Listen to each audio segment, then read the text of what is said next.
Hey guys, in this video we will learn how to apply subtraction formula in Microsoft Excel, and after watching this tutorial you'll be able to use this formula efficiently.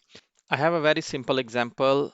One column is with revenue, second with product cost, third one is expense, and the last one is net sale. If you want to find out the net sale, then I would use subtraction or deduction formula, whatever you call. So I start with is equal to.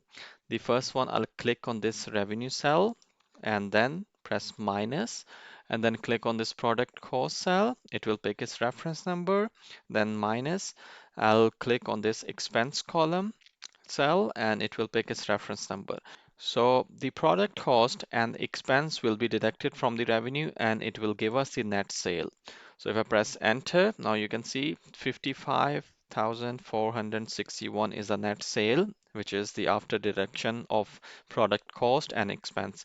And if I want to copy this formula for rest of the rows as well, so either I just drag from the bottom when this plus sign appear like this, Control Z to go back, or I can just simply double click when this plus sign appear, double click, and it will copy the formula for rest of the rows as well. So if I want to check the formula, if I want to check any formula, so I will press F2 to edit the formula. It will show the formula within the cell, or it will also show here in the formula bar as well.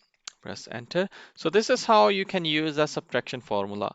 Let me know guys if you want me to make video on any other formula.